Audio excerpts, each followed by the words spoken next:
Firefighters tried to attack the flames with airdrops by helicopter as the winds kept driving the fire forward, toppling trees and severing power lines.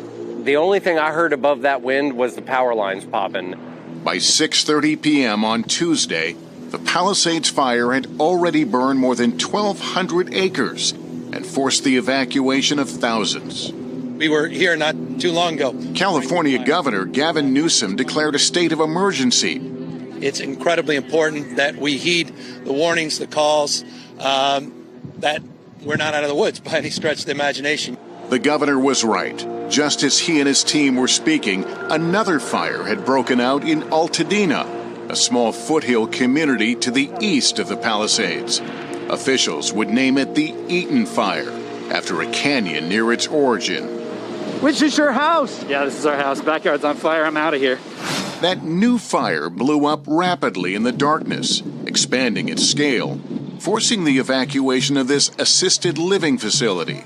You'll see the people on stretchers and just the effort, the very rapid effort to try to get these people out of harm's way. As the night wore on, the hurricane-force winds reached upwards of 75, even 100 miles per hour, making it unsafe for those helicopters to fly. We're trying to surround the fire, break it up into different divisions so geographically we can orchestrate an effective attack on it. On Wednesday morning, plumes of smoke rose out of the canyons and blotted out the sun. The Palisades fire had continued its march west, scorching 5,000 acres in its path. You can see these coastal beachfront homes just erupting in flames. An estimated 1,000 structures had been razed by the fire. Cars, schools, churches, communities gone. It's devastating. It is apocalyptic. This does not feel real.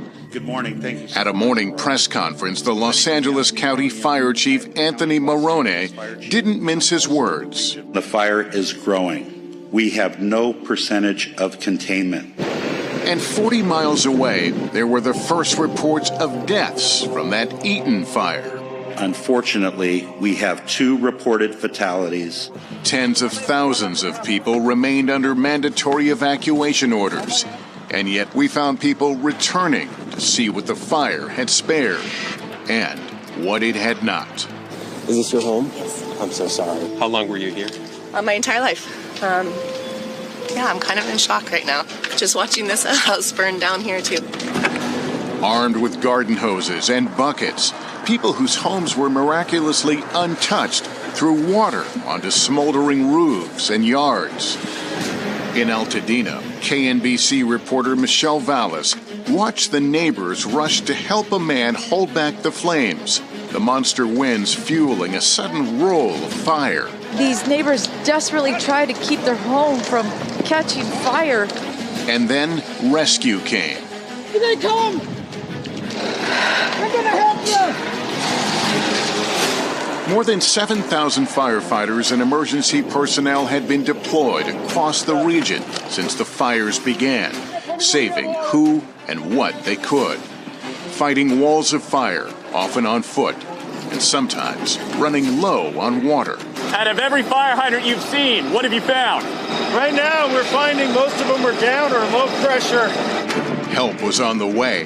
Fire trucks hit the road from neighboring states. But the fires didn't wait. Oh my God.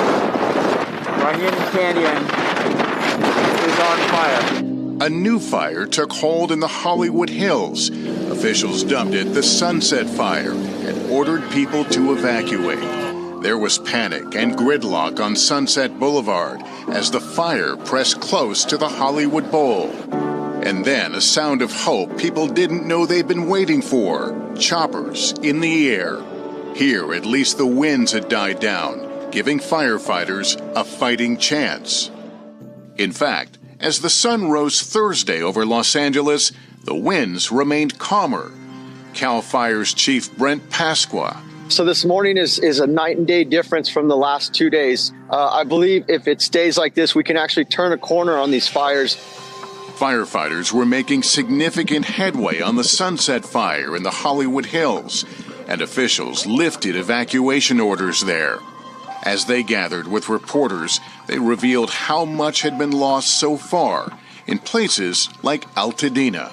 The Eaton fire remains estimated to be 10,600 acres, and we have 0% containment. I have 5 friends who have lost their homes, 2 who've lost their entire block. Closer to the coast, the Palisades fire burned more than 17,000 acres. The air was so toxic, schools throughout the region were closed. Life here is unrecognizable. We can smell all of the chemicals and things that were inside these properties that were burning. It's just complete devastation, but home